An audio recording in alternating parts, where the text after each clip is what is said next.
Chapter 19. Netta held the door as Hadley and Josh stepped into the cabin. Hadley hadn't given any thought to what the inside of the house might be like, but it was more wonderful than anything she could have imagined. "It's like living in a treehouse," Josh exclaimed. Netta looked pleased.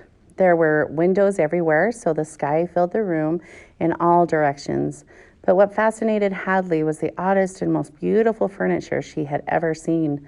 The flat surfaces of the tables and the chairs were made from narrow wooden boards, but the legs and arms were made from tree branches of all different sizes, with the bark still on them. Curved branches had been added for decoration, giving the furniture the look of graceful, living trees that just happened to be shaped like tables and chairs. "It's like furniture elves would have," she said delightedly, "or fairies." Next to one of the large windows stood an easel and some paints and brushes. On the easel was a canvas. Hadley walked closer and saw that the painting was of the view from the window. It showed the town of Possum Hollow, far below, looking like some distant other world. There were paintings and books everywhere in the little room. Hundreds and hundreds of books filled the shelves, overflowed onto the tables, and spilled into the piles in the corners. Every inch of the walls that wasn't taken by a window or a bookshelf was covered with a painting. Immediately, Hadley recognized a portrait of Angus. There were other portraits of people she didn't know, and paintings of all sorts of animals: Netta's cats, the wild birds, deer, rabbits, and coyotes who shared Hogback Hill with Netta. Netta stood without speaking to Josh and Hadley. Without speaking as Josh and Hadley looked around wonderingly. Hadley pointed to a portrait of a young man with Angus's bright blue eyes and the same determined set to his mouth. "Is that Angus, when he was young?" she asked. "Yes," answered Netta. "Handsome, wasn't he?" "And this is just the way he looks now," Josh said, pointing to a recent likeness. "It shows that stubborn streak of his, doesn't it? Maybe that's why he doesn't care for it.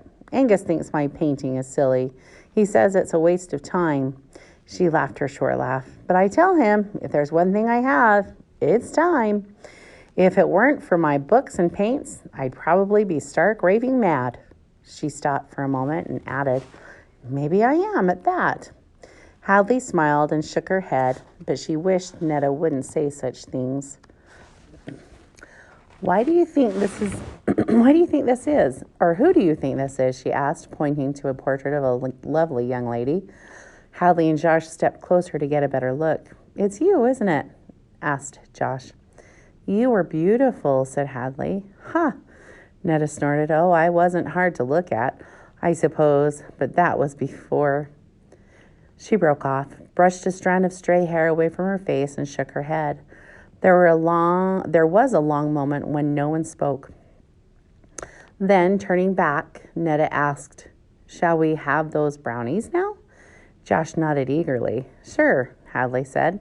Netta got out some milk from an old ice chest. "Milk goes best with brownies, don't you think?" Hadley and Josh nodded, and Netta poured them each a glass. Hadley noticed that there were only 2 chairs.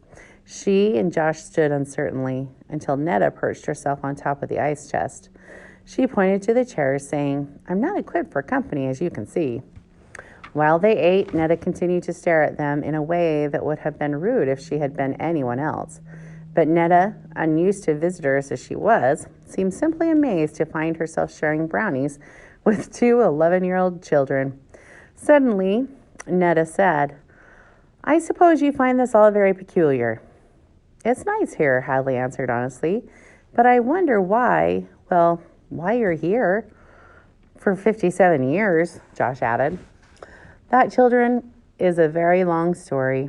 Netta stood up and started clearing away the glasses and plates. "And you had better start home now, hadn't you? It gets dark so early these days. Did you find Angus's path?" "Yes," said Hadley. "Smart," Netta said approvingly. They walked to the door and stopped. "Well," said Josh awkwardly, "goodbye." "Goodbye, Josh Carter," said Netta. "Goodbye, Netta," said Hadley. "Thank you for the brownies," said Netta. They stepped through the door and began walking away from the cabin. Hadley turned back and asked, "Would it be all right if we came back to see you? I mean, we won't." If you don't want us to, finished Josh. Netta's eyes searched their faces. Would you really like to come back? She asked. Hadley and Josh looked at each other, then nodded. Yes. You can come anytime you want, Netta said. She laughed her dry laugh. I'll be here. What about Angus? Replied Josh. He won't like it very much, will he? Don't you worry about Angus, replied Netta. I'll take care of him. Hadley and Josh smiled, imagining Netta giving Angus a scolding.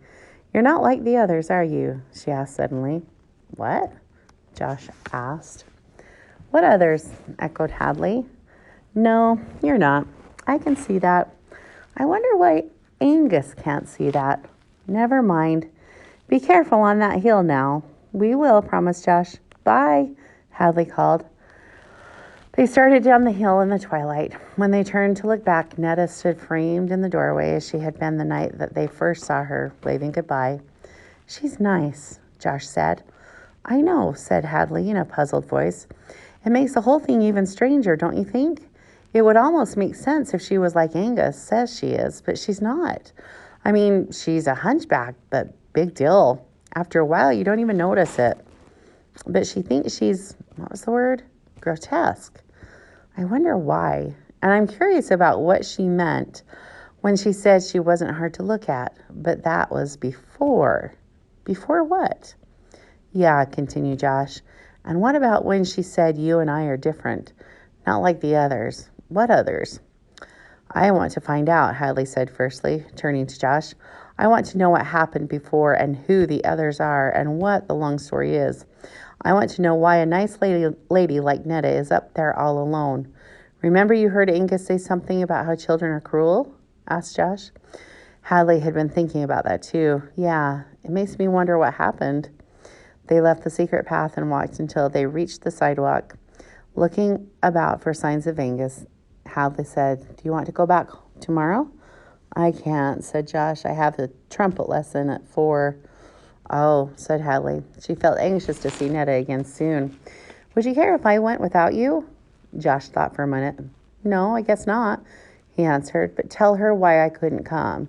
I don't want her to think it's because I didn't like her or thought she was grotesque. Hadley smiled at Josh. I'll tell her, she said.